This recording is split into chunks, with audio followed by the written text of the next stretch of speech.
Look here, son. I got a problem, and I reckon you could help me with it. I'm no builder. No, I was thinking more of your demolition skills. Now, this is the development as planned, and this is the property that we're looking at. You're trying to say this new office block is kind of in the way? You catch on quick. Now, I'm gonna head out of town for a while, and if that office development were to face sudden and insurmountable structural problems, then As a civil-minded individual, you feel obliged to step in and save the rejuvenation of an important area of the city. Where can I get more guys like you?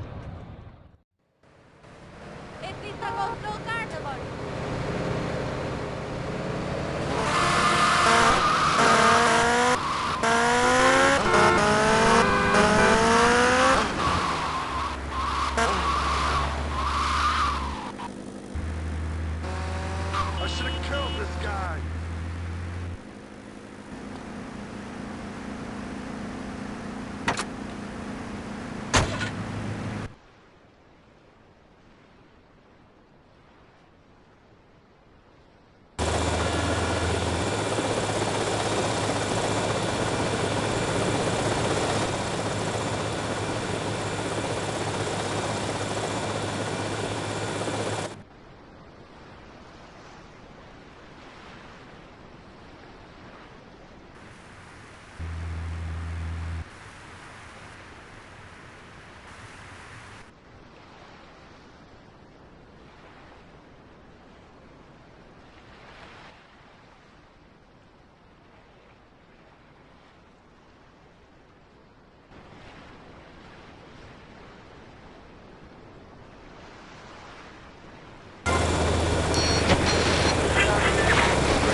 Almost free, almost.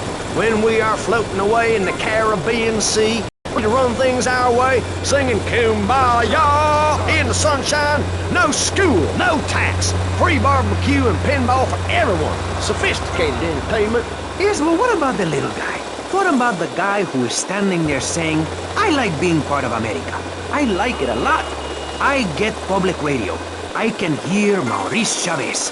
What the? A business selling flowers to people stuck in traffic.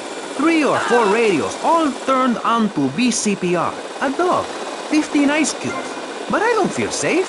I'm worried about gangs. Gangs are a myth put out by the liberal elite to patronize and demean the working man. I mean, what kind of right-minded youth from a poorer background is going to spend his time stealing things and posing in silly clothes when he could be getting ahead with a minimum wage job and making his parent proud? The dream of America is to live in a duplex and share a yard. Why would anyone want to threaten that great future? Answer me that and I'll show you a green dog. And speaking for the underdog, the foundation I set up with my trust fund, we believe gangs are a valid expression of a people's identity, a grouping, a community within a community. Gangs are a way to be noticed in the boxy suburbs. You scream out, rather than urinate at the edge of your camp like a proud native. We spray paint our names on the walls of the mall to ward off predators. And that's supposed to terrify people? No. We believe passionately in non-violent solutions. What was that?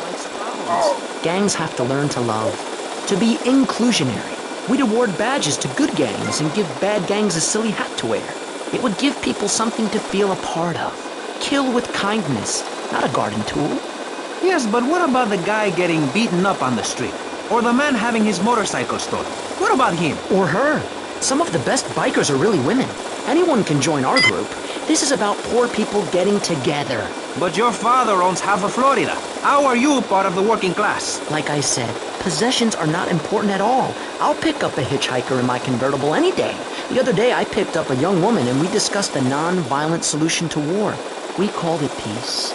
Your father is a great man. He's done more for the arms trade in this state than anyone else, myself included. And you shame him with this socialist, jiggery, pokery hootenanny. America needs hope, not songs that are supposed to send food to the poor.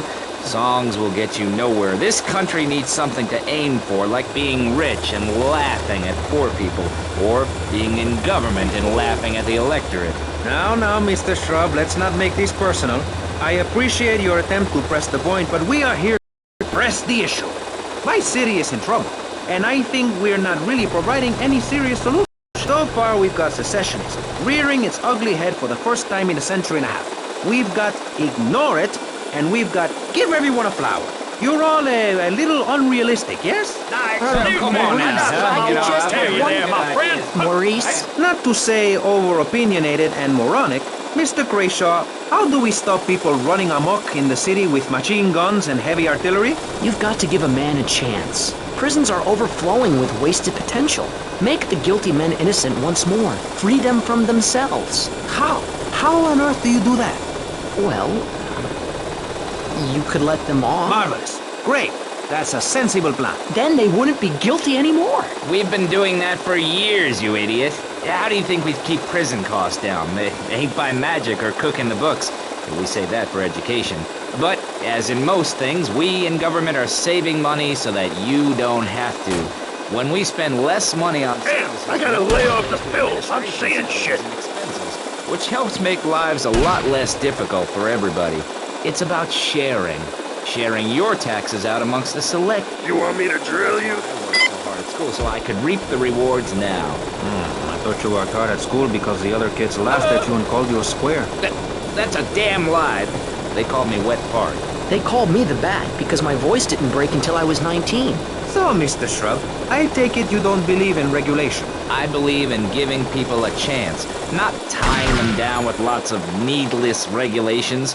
The fact is, business is run by moral people who won't do anything illegal or try to get rich quickly. But since you got elected, Vice City has been characterized by a government who cut aid to the poor, offer tax breaks to the rich, and pay people to dump toxic waste near schools. Yes, we've made a lot of progress. And up on Capitol Hill, you were instrumental in pushing through a bill allowing the manufacture and sale of giggle cream, a dessert with potential lethal consequences. Not true. Only 23 people have died, and several of them probably deserved it. So, with people being set such a bad example by big business, how are they supposed to respect each other, to act safely in society? And how are they policed by a demoralized and underfunded police force? Well, I'm afraid that's apparently quite a difficult question, but my solution is easy. I'm gonna talk for a long time about a subject not in any way related, and pretty soon people will forget all about it. I'll remind people that I have a great haircut, and that under my stewardship, Vice City has had on average 15% better weather than before, while crime rates only go up if you don't turn the graph upside down. Turn it upside down, Crush, kill, demolish. under me, Alex Shrub. Vote Shrub for president and you'll have a friendly face in the White House, a man you can trust, a local man who likes golf, laughing, and photo opportunities at your store or place of business. Just send me a letter. I'll send you an automated photocopied response. We call it democracy, and that's where the money goes. Just a minute. Don't interrupt. Let me finish. But you're not... This man...